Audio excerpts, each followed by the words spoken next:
हर इंसान जीवन में सुख शांति चाहता है। हर इंसान चाहता है कि वह एक उल्लास की ज़िंदगी जिए। हर आदमी चाहता है कि इंसान सबसे सुखी इंसान हो दुनिया का। लेकिन क्या कारण है कि इंसान दुख पर दुख उसका बढ़ता जाता है, इंसान दुखी होता जाता है।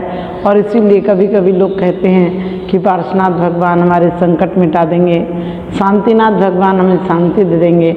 और शांतिनाथ भगवान की स्तुति करते हुए भी कहता है, स्वदोष शांता विहितात्म शांति शांति विधाता शरणां गतानां भूयाद्भव क्लेश भयोपशांति शांति जिनों में भगवान शरण्या। कौन से शांतिनाथ की भगवान की वंदना करते हैं जिन्हें भव रूपी क्लेश को शांत कर दिया है, जिन्होंने आत्मगुणों से ओतप्रोत हैं और आत्मगुणों के लिए कहीं और नहीं जाना पड़ता है, स्वयं में आना पड़ता है। आत्मगुणों के लिए कहीं परमात्मा के दरबार में कोई शांति दे देगा ऐसी बात नहीं है, क्योंकि अशांति हम स्वयं से पैदा करते हैं। अशांति हम पुरुषार्थ पूर्वक करते हैं, फिर कहते हैं कर्म को दोष देते हैं, भगवान को दोष देते हैं। जब भी हमारे घर में कुछ अच्छा होता है तो हम कहते हैं हमने बहुत मेहनत की, हमने बहुत कमाई की, बच्चे को इंजीनियर बनाया, डॉक्टर बनाया, हम खाक से लाख तक पहुँचे। लेकिन जब भी कोई गलत काम होता है तो हम परमात्मा को दोष देते हैं कि परमात्मा ने ऐसा कर दिया, और उनको दोष देकर एक वीतरागी को सरागी बनाना, एक वीतरागी से राग की अपेक्षा करना और पाप का बंद कर लेते हैं। क्योंकि हम चाहते तो सब कोई पुण्य का फल है, लेकिन पुण्य करना कोई नहीं चाहता है। पुण्यस्य फलम निक्षन्ति पुण्यम निक्षन्ति मानवा फलम पापम निक्षन्ति पापम कुर्वन्ति यत्नता।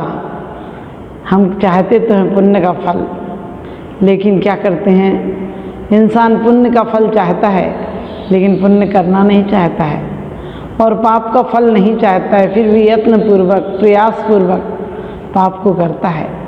हमारी पाप की तरफ प्रवृत्ति तुरंत चली जाती है। पुण्य करना हो तो बहुत सोचना पड़ता है। पुण्य किससे आता है? दया से आता है, परोपकार से आता है, आत्म शांति से आता है, सद्गुणों से आता है, मैत्री से आता है। लेकिन मैत्री करना कोई नहीं चाहता है। मैत्री करने की चीज़ भी नहीं है। मैत्री जो भी करोगे बाहर से होगी। आज लोग फूल के गुलदस्ते दे देते हैं, मैट में जूठा खा लेते हैं, फूल के गुलदस्ते दे देते हैं, और इसके साथ साथ कोई गिफ्ट दे देते हैं और सोचते हैं हमने प्रेम कर लिया। ये सब प्रेम के आयाम नहीं है, ये सब प्रेम के सोपान नहीं है। जब प्रेम होता है तो ये सब अपने आप सहज क्रियाएँ हो जाती हैं, कहना नहीं पड़ता। जब प्रेम था तो कहते हैं हिंदू पुराण के अनुसार कि प्रेम था तो केवटिया ने नाव पार लगा दी थी, और वह प्रेम में ही आकर बोला था रामचंद्र जी से कि मैंने तुम्हें नाव पार लगाई है, तुम इसका नेक देना, तुम मुझे इसका कुछ उपहार देना। तो लक्ष्मण जी तो क्रोध में आ गए थे कि क्या उपहार लेगा, एक तो हम वैसे ही परेशान हैं, जंगलों में घूम रहे हैं, और ऊपर से तू मांगता है कि नेक देना, मुझे कुछ दो पार करने का। और कहते हैं सीता जी ने कहा था क्रोधित मत हो, आप मेरे हाथ की अंगूठी दे दो। और उन्होंने अंगूठी दी तो केवटिया क्या कहता है, ऐसी भक्ति होना चाहिए। कहता है हम सोना लेकर क्या करेंगे, सोना तो यहीं रह जाएगा, लेकिन एक वादा करो कि जिस प्रकार से मैंने तुम्हें यहाँ से नदी पार कराई है, तो मुझे संसार रूपी नदी पार करा देना। तो हमारा जीवन भी ऐसा ही हो। हम कभी जीवन में ये नहीं कहें कि तुम हमें पदार्थ देना, हम कहें भगवान तुम मुझे पार लगा देना, ऐसी सद्बुद्धि देना। और सद्बुद्धि देने के लिए क्या है, दुनिया में अच्छाइयाँ भी भरी हैं और बुराइयाँ भी भरी हैं। आप जो चाहो चुन लो। आपके अंदर प्रेम भी है, करुणा भी है, दया भी है, वात्सल्य भी है, 8 गुणों से आप संपन्न हैं। आप चाहें तो अपने जीवन को इसी जीवन में ऐसे ही परिस्थितियों में, आपने देखा होगा रामचंद्र जी आदि जंगल में थे तो भी खुशहाल थे, और रावण भवनों में था लेकिन फिर भी दुखी था। तो हम लोगों को भी यदि सुख चाहिए तो हमें पुण्य करना है। और पुण्य कैसा करना है? प्रशस्त पुण्य करना है।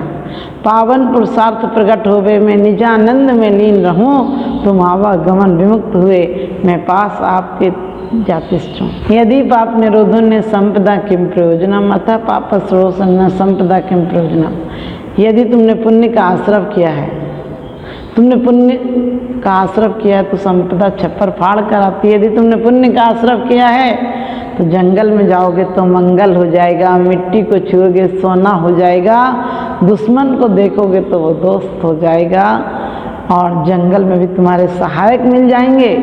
और जब पाप का उदय आता है तो अपने भी किनारा कर जाते हैं, अपने लोग भी देखना पसंद नहीं करते हैं। और आप पुण्य कीजिए। पुण्य कैसे करेंगे? ऐसा पुण्य नहीं करना है जो तुम्हें भोग दिला दे, ऐसा पुण्य नहीं करना है जो तुम्हें नरक और निगोद दिला दे, ऐसा पुण्य करना है जो तुम्हें एक दिन परमात्मा बना दे। क्योंकि क्या है, पुण्य फला अरिहंता, पुण्य का फल अरिहंत अवस्था होती है। भय वसन मैल विभज्यो संसार शरीर भोगनी बन्नो अट्ठ गुणज्ञ समग्गो दंसन शुद्धो ये पंचगुरु भक्तो। कहा है, भय से व्यसन से विमुक्त हो और कसायों से विरक्त हो। और कसाएं हमें स्वयं ही पता चल जाती है, कसाई ऐसी नहीं है।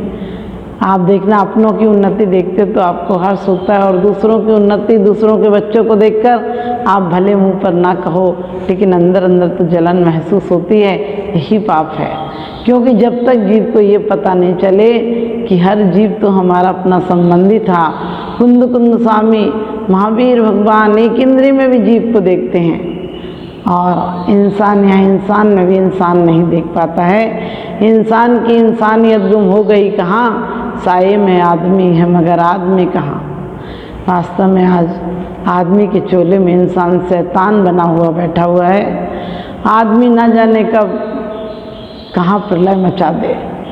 क्योंकि जानवर जब भूखा होता है तब शिकार करता है, और आदमी का पेट भरा हो तब भी शिकार के लिए जाता है। सोच कर देखना, आदमी ने अपने इतिहास स्वयं रच दिए हैं। आदमी किसी जानवर को मार दे तो कहते शिकार खेलने गए थे, और जानवर मार दे कहने लगे हत्या हो गई, उसने मार दिया, बर्बर पशु था, मूर्ख था, दुष्ट था। कभी सोच कर देखना, तुमसे दुष्ट तो और कोई नहीं होगा जिसने अपने सुखों के लिए कई जानवरों की, कई इंसानों की जान ले ली। तो हम यदि पुण्य का आश्रय करेंगे तो संपदा क्या प्रयोजन रखती है। कहा है कि यदि पुण्य का आश्रय किया तो संपदा अपने आप आती है। आपने देखा होगा पाप के उदय में अपना भाई भी किनारा कर जाता है, रावण से विभीषण भी किनारा कर जाता है। क्योंकि विभीषण का कोई दोष नहीं था। विभीषण ने तो बहुत कोशिश की थी कि रावण को समझा दे, लेकिन रावण के समझ में नहीं आई थी। और जब पाप का उदय होता तो समझ में नहीं आती है, और जब पुण्य का उदय होता है तो अपने आप सहयोगी मिलते चले जाते हैं। पुण्य का उदय था तो भूमि गोचरियों को भी, रामचंद्र जी जैसे जो जंगलों में थे, जिनका कोई पता नहीं जानता था, लेकिन जगह जगह राज्य लक्ष्मी, स्त्री लक्ष्मी आदि सब उन्हें उपलब्ध होती रहीं, और जहाँ गए वहीं सम्मान मिला। राक्षसों ने भी उन्हें वरदान दिए, राक्षसों ने भी उन्हें उपहार दिए, देवताओं ने उनकी भक्ति की, क्योंकि उन्होंने अपने सठ कर्तव्यों को नहीं भूले थे।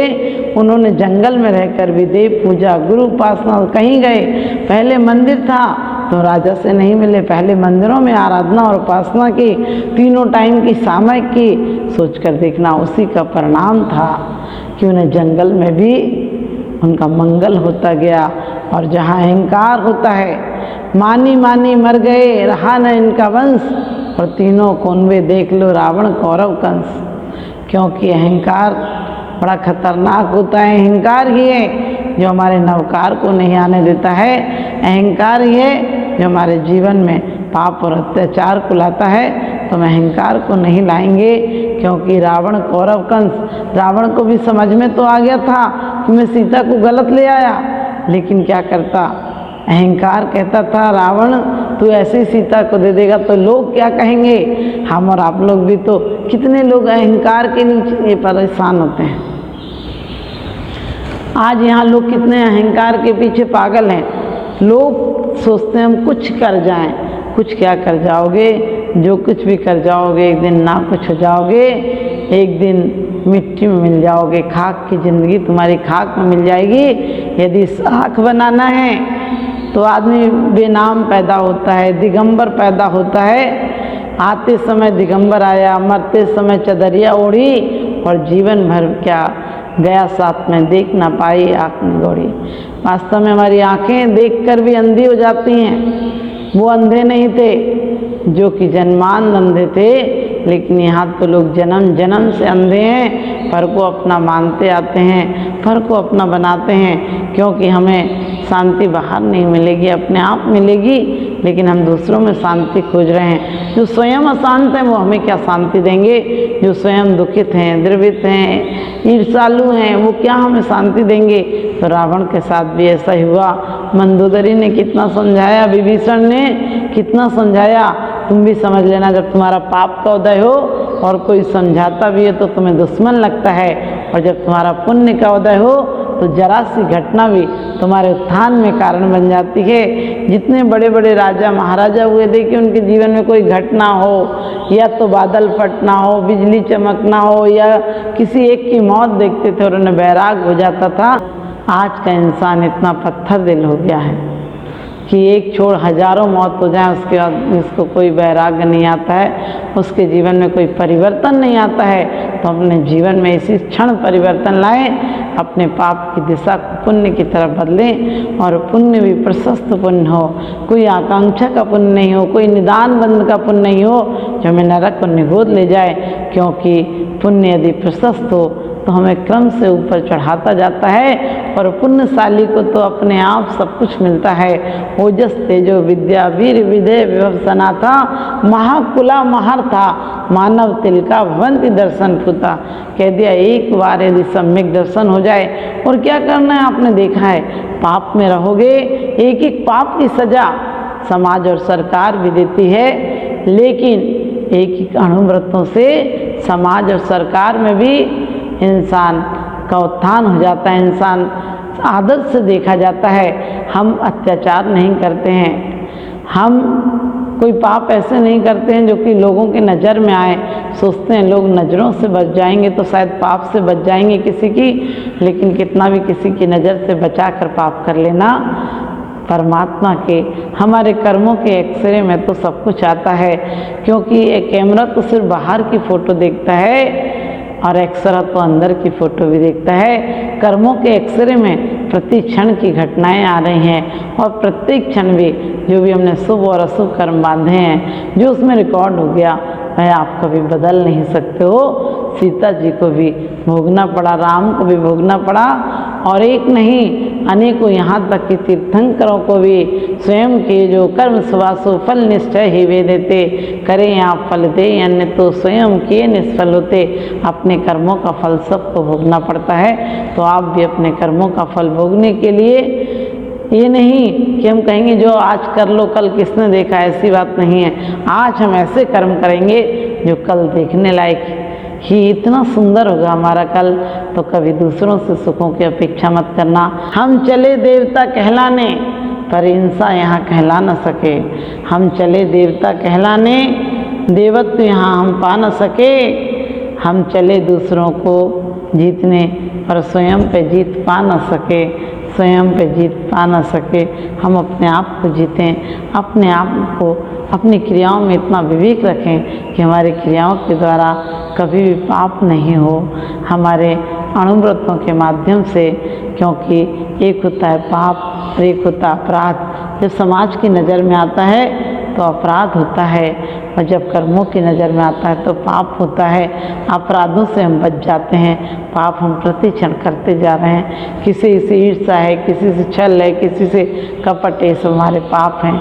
इनको हटाकर हम रोज पूजा में पढ़ते हैं, सहज शुद्ध स्वाभाविकता से निज में निज गुण प्रकट किए। लेकिन आज सहजता ने बनावट का रूप ले लिया है, स्वाभाविकता ने दिखावे का रूप ले लिया है। हमारी सहजता स्वाभाविकता खो गई है।